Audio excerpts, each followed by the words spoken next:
Hey guys, Toby Mathis here, and today we're going to go over the 7 biggest hassles when settling an estate, and more importantly, how you can avoid them. Because settling an estate can be a long, complicated, and emotionally draining process. And so here are the biggest challenges that executors and their heirs often face. Number 1, locating important documents and assets. This is probably the biggest one for me. Many people leave behind poorly organized financial records, making it difficult to find things like wills, trusts, deeds, life insurance policies, bank accounts, investment accounts, and digital assets. You may even know where they are, but you can't get to them. Hidden or unknown assets can cause delays and legal issues if they're not easily located. So, for example, Tony Hsieh, the Zappos billionaire whose will was just found recently years after he passed away, just making a huge mess. And how to avoid this is actually pretty simple. We created an emergency binder. I've had it on my site for free for a long time now. I'll make it available to you guys for free. I'll put a link in there, or you can just type in free emergency binder and we'll send you the link and make sure that you can get a free emergency binder.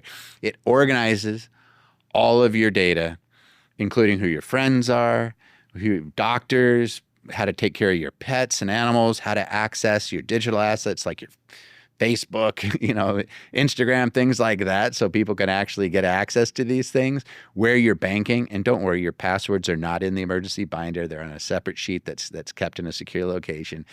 And it doesn't even have the usernames. Like, it's completely unusable. We made a pretty good system so that people can't access your stuff if they find your emergency binder. So don't worry about that. But it has it all organized, including your estate planning documents like your power of attorneys and your living trust, your wills. Everything is all contained in this thing. You can just put them in there so that it's an easy folder that you just grab if there's an emergency. This makes it very simple for people to know, what should I go get and where is it if something happens to you or somebody that you care about. Again, I'll put the link into the show notes, or you could just put free emergency binder. I will send you that link. Share it with as many people as you want. It doesn't matter to me. It's absolutely free, the electronic version. If you'd like the binder itself, beautiful. Here's the beautiful binder, right? If you want that, I think it's a couple $100, and it's easy to order. Here, put that link in there too. All right, that's number 1. That's probably the biggest one. Number 2. Probate delays and court costs. If the estate goes through probate, the process can take months or even years, especially in states with complex probate systems. Probate involves court fees, attorney's fees, and administrative costs, which reduce the value of the estate. And it creates a lot of conflict. It's inviting people to conflict and create issues in the estate. So how do you avoid this? Been talking about this for years, a bunch of videos that are already out there. You create a living trust and you fund your living trust so that you can avoid probate. You can avoid probate in states where there's statutory fees, like California. You can avoid probate in states where it's going to be an ugly process, like on the East Coast.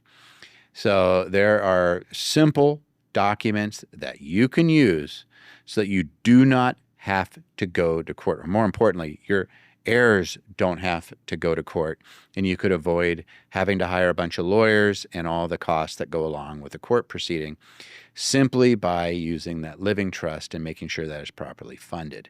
That works like a dream when you do it right. Number 3, family disputes and inheritance conflicts. Heirs may fight over assets, especially if the will or trust is vague, and if there are perceived unfair distributions. Disagreements about selling a family home or a business can lead to huge legal battles and strained relationships. That's probably the big one. So how do you avoid having these? You use a living trust to stay out of court and avoid conflict, and make sure that if somebody doesn't have a seat at the table, that they're not given one through a court process. And you give it teeth. What I mean by that is you make it so that if somebody contests, that there's a threat of them losing their inheritance if they do it. You can get these things thrown out pretty quickly if somebody's not in a living trust, for example, but a will All too often, people who have no standing and no reason to be there can get a hearing and can cause you to waste a bunch of the estate and lose a bunch of money out of the estate fighting over these things. And sometimes it's months and years that it takes and hundreds of thousands of dollars so that they're able to extort some money out of an estate. You want to make sure that that does not happen. And a living trust is one of the great ways to do that. Also, don't list out the reasons that you gave somebody something or didn't give somebody something in public documents, because that causes unnecessary embarrassment, which will lead to sometimes vindictive behavior. Don't do it. You don't need to air your family's dirty laundry in a court process. So use a living trust. It stays out of the courts. Don't even do it there. If you feel like you have to let somebody know the reason I'm not giving you any more is because you didn't visit me, put it in a separate note, but please don't put it in a document that's going to be part of a court proceeding or that a lot of people are going to see, because all you do is invite conflict into the estate. And it's not you. Yeah, you got it off your chest, but the people that are paying for it are the loved ones that you're trying to benefit from your legacy, and you're going to hurt that by doing it. So please don't put it into your will for sure. Don't even do it in that living trust. If you feel like you have to, put it in a separate document that's not part of this, that does not get shared with a bunch of heirs and siblings and other family members. Number 4, estate taxes and debts. If the estate is large enough, estate taxes could be owed, requiring liquid assets to pay the IRS. Unpaid debts and creditor claims must be settled before distributing assets, sometimes forcing the sale of property. And sometimes you're doing a fire sale. I'm dealing with this right now with a friend's estate who passed away. And, every day we're getting these creditors and people are getting antsy. And we're trying to sell off some of the assets. Some of them are licensed assets it takes a little while. I don't want to have to do it at a fire sale, but I'm being put in that position where it becomes necessary. Don't do that. The way to avoid it is to get things out of your estate. So if you're looking at estate tax, which really you have to have a very large estate, over $30 million-ish, which means that if you're in that range, you should be using some gifting, maybe using a family foundation or other tools to reduce or eliminate that tax, or get a life insurance policy to cover the estimated taxes or debts owed. In other words, if you have a mortgage on a house, rather than putting somebody in a situation where they're going to have to continue to pay that mortgage, you want to get them a house, you want them to be able to really enjoy it, just get a term policy on your life. And if something happens to you, that term policy can pay out and pay the mortgage off. Or if you have debts or tax, make sure that you're calculating what you think that amount's going to be and get an insurance policy to cover that. And I'm sure that an insurance agent would be more than happy to explain how that works. And you can do some of the math with your accountant and figure it out so that you don't leave a big issue. So if, for example, somebody has a $40 million estate and there might be a $4 million tax liability, they're not having to liquidate or try to sell a business or dump a house or something so they can pay that $4 million. Get enough life insurance to cover that $4 million, or set aside liquid assets to cover that. Don't leave it to create a problem for that estate by having an illiquid, highly valued estate or illiquid assets and have debts that then they have to sell those assets to pay those debts. We don't want that situation. Number 5, how about managing real estate and property maintenance? So if the estate includes multiple properties, maintaining, selling, or renting them can be a huge hassle for somebody who's not experienced in that area. Mortgage payments, property taxes, and insurance must still be paid while the estate is being settled, and this can cause a problem for your heirs. So the easiest way to avoid this is to use that emergency binder. Again, it's free. Just put free emergency binder down in comments, and I'll send you the link to list out your property and the various bills that are owed, the manager info, and whether you're using an LLC, which I suggest you do because LLCs don't die, and you can automate the whole process so your heirs don't have to worry about paying the bills. Your heirs will thank you if you do that.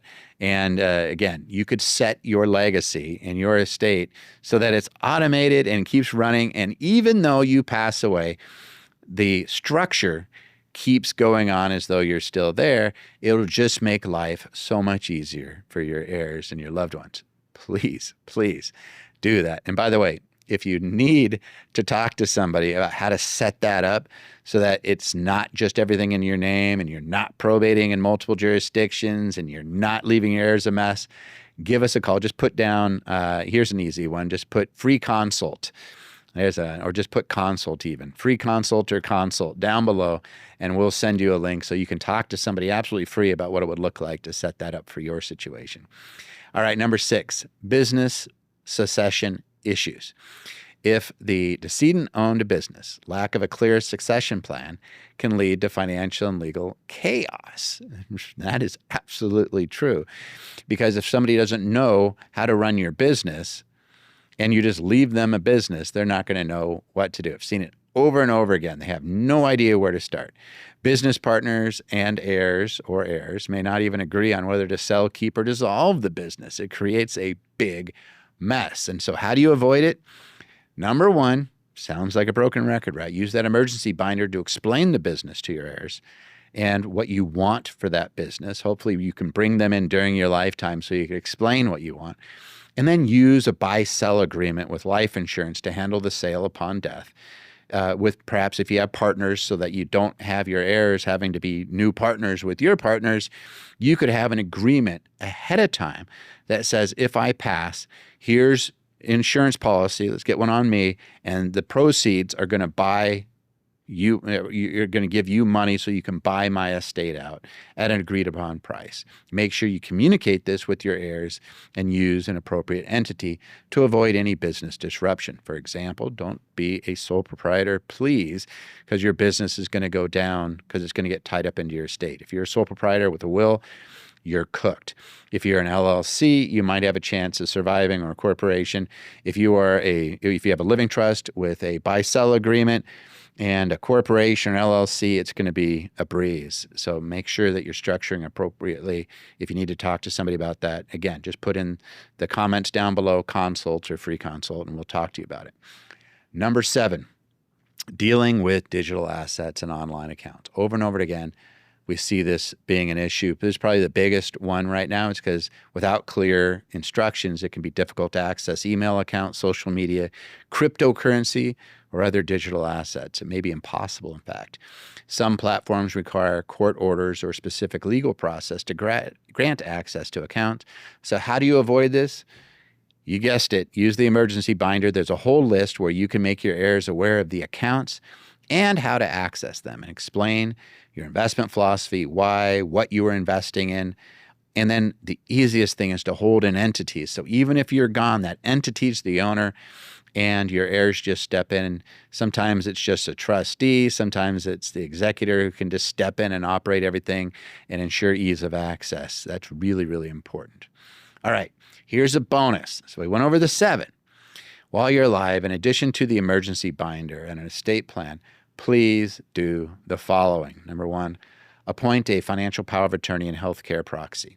It's going to be a healthcare power of attorney, a financial power of attorney. Some states call it a general power of attorney, and there's different names for these different things. But what you're talking about is having a document that says, if I'm not able to care for myself, here's somebody, so that if the decedent had become incapacitated before death, having these in place would have avoided court-appointed guardianships or conservatorships. You can avoid all that simply by having it documented ahead of time. So please make sure you have those power of attorneys for financial and healthcare. By the way, they are part of a living trust here at Anderson. So again, if you want to talk to somebody about setting this up, simply put consult down below, or free consult, either one.